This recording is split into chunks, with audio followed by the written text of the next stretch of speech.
Olá, seja bem-vindo a mais um vídeo aqui do canal Nada Trivial. Hoje é segunda-feira, dia de Inspiring Brains, aquele dia que a gente conversa sobre neurociência aplicada ao ambiente corporativo, organizacional.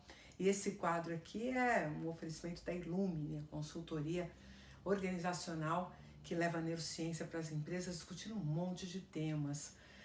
Hoje eu queria falar especialmente sobre tomada de decisão, mas sobre um prisma bem específico, que é o seguinte: é muito comum as pessoas me questionarem a respeito de qual é o modo correto da gente permitir que as pessoas participem, né, colaborem nos processos de tomada de decisão.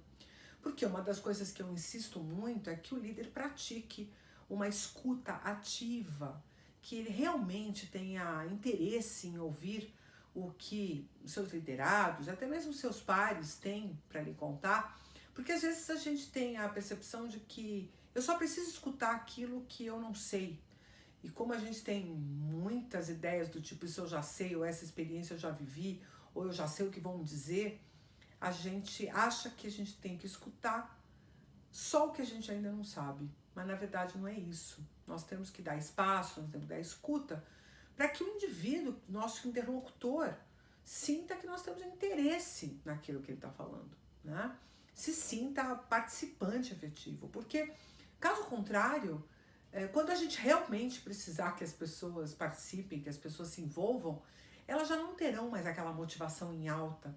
Terá sido quase que incorporado a uma cultura que eu chamo a cultura do B das organizações, né? Porque a cultura do lado A é aquela que está na parede da empresa, aquela que está no site da empresa, mas a cultura do lado B da empresa são as coisas que realmente acontecem, né? São os comportamentos do dia a dia e que muitas vezes nem é percebido que a empresa tem aquele jeitão de fazer as coisas, né? E às vezes não é nem a empresa como um todo, não. É o time que um determinado líder está liderando, porque ele não está dando a escuta, ou ela não está dando a escuta adequada para que todos se sintam pertencentes, né, ou participando do processo de tomada de decisão. Mas o contraponto disso, que é um contraponto muito importante, é que quando, né, a gente leva as coisas para o debate, muitas vezes uma coisa que é muito importante para o ambiente organizacional, que é uma certa agilidade no processo de tomada de decisão, pode ser prejudicada. Então, o grande prejuízo de você efetivamente levar os temas para níveis de debate, de participação, de integração ali, né, de soluções, todas as pessoas efetivamente entendendo que podem vir a opinar, que devem expressar suas opiniões, que devem expressar seus pontos de vista.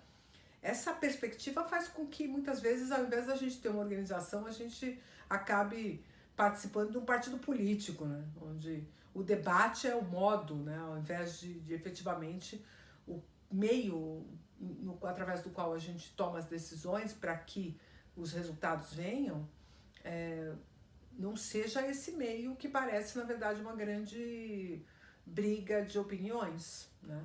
Então, que linha tênue, né, difícil de atravessar para o líder, que é, por um lado, a necessidade e o conhecimento de que ele precisa ter uma escuta ativa para que as pessoas participem e se sintam pertencentes àquele modelo, para justamente elas poderem dar aquilo que é melhor, né, do que elas têm. É uma equação complicada, porque se as pessoas não se sentem pertencendo, elas vão fazer apenas o mínimo necessário para não serem mandadas embora. A gente tem chamado isso de presenteísmo, né? Que já tive a oportunidade de falar sobre isso aqui no canal, que é você estar lá, cumprir teu horário, cumprir a tabela, mas efetivamente não está entregando nada de efetivo valor, né? E isso acontece com alguma frequência justamente quando nós estamos trabalhando com uma liderança que não inclui definitivamente as pessoas nos processos de tomada de decisão, nas definições sobre o que será desenvolvido, ou no que será investido o tempo daquele time, ou como as tarefas serão divididas, ou quais são as pessoas que vão assumir determinados projetos, né? São todas decisões difíceis, muitas vezes decisivas no sentido de que o resultado está atrelado a elas, está agregado a elas, né? E é curioso como muitas vezes o líder ele não tem como incluir todo mundo para participar dessa tomada de decisão, justamente porque isso vai se tornar uma reunião infinita, que pode vir a não chegar a conclusão nenhuma, né? E aí como é que a gente arruma essa equação, né? Então eu tenho pensado muito sobre isso, tenho pensado em como que isso pode ser solucionado, né? Quais seriam ferramentas possíveis para a gente fechar essa equação. E hoje eu acabei me dando conta de que existe um recurso que a gente pode vir a empregar, que é, primeiro, deixar muito claro por que razão aquela discussão está sendo feita, né? Qual é a intenção. E aqui a gente não pode ter segundas intenções, não pode ter coisas que não possam ser públicas no sentido ali do time, né? Obviamente que existem muitas coisas de uma empresa que não devem ser públicas, especialmente porque a concorrência está o tempo inteiro tentando descobrir coisas, né? Mas dentro da organização tem coisas que às vezes ficam no campo do segredo, né? Então, aquela discussão que você quer trazer as pessoas para ela não pode ter uma segunda agenda, uma agenda oculta, né? Ela tem que efetivamente estar o preto ali no branco, né? Explicitado exatamente o que a gente pretende definir, quais são os objetivos daquela tomada de decisão e quais são as variáveis que precisam ser consideradas, né? Isso tem que estar muito aberto, tem que estar muito franco. Então, o primeiro ponto é essa clareza a respeito do que está sendo discutido.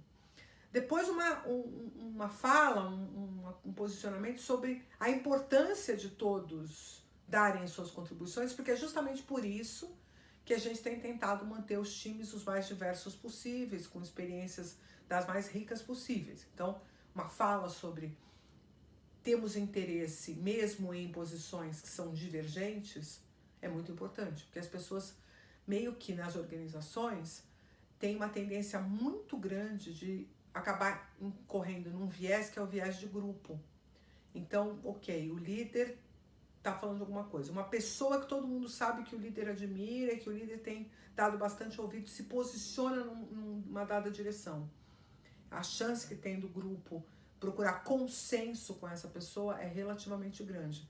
E só grupos maduros têm espaço para essa discordância. Então, amadurecer o teu time para que ele saiba que o melhor que a gente pode fazer num processo de tomada de decisão é começar discordando e depois ir em busca do consenso.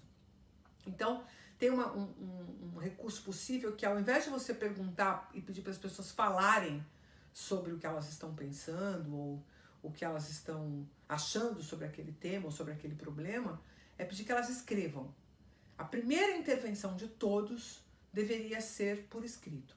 Então, você dá aí 3, 4 minutinhos, apresenta o problema, dá 3 ou 4 minutinhos para as pessoas escreverem livremente o que elas acham sobre aquilo. E depois dessa primeira observação, elas podem fazer perguntas e depois elas podem corrigir esse texto. E só depois é que a gente vai começar a compartilhar o que as pessoas escreveram ou o que as pessoas estão pensando sobre o tema. Porque aí já está posto e eu não posso ficar de Maria vai com as outras querendo me adaptar ao que está rolando, né? Vamos dizer assim, ao mainstream da reunião daquele time, né? E o terceiro ponto é que o líder também seja capaz de analisar qual é o grau de urgência ou qual é o grau de velocidade com que aquela decisão deve ser tomada. Porque a maior parte dos conflitos em relação a dar essa escuta e permitir que as pessoas debatam e se coloquem, etc e tal, tem a ver com o tempo que eu tenho disponível para tomar aquela decisão. Então, existem muitas circunstâncias em que o problema, ele urge, né? E é necessário, às vezes, que alguém se coloque à frente e a sua opinião seja soberana, justamente porque é necessário ter essa velocidade. E, geralmente, quem tem essa posição soberana é o líder.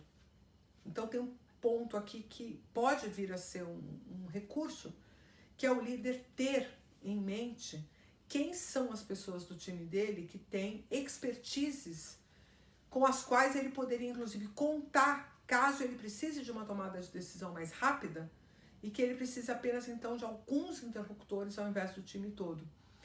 Só que essa escolha precisa ser fartamente justificada.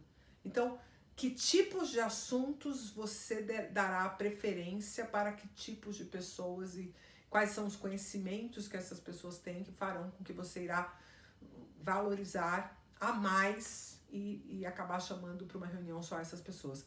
E por que eu digo isso? Porque geralmente isso é o que é feito. Só que a falta de clareza nesse processo desmotiva as outras pessoas de participarem quando elas forem chamadas. Então você vai ter aí dificuldade de levar o teu time para um grau maduro de tomada de decisão, realmente, especialmente quando eu estou podendo inovar, quando eu tenho um pouco mais de recurso, de tempo e até mesmo às vezes de recurso financeiro sobre um determinado projeto, em que eu posso sair, né, do lugar comum. Só que as pessoas têm que estar prontas, afetivamente prontas para sair desse lugar comum.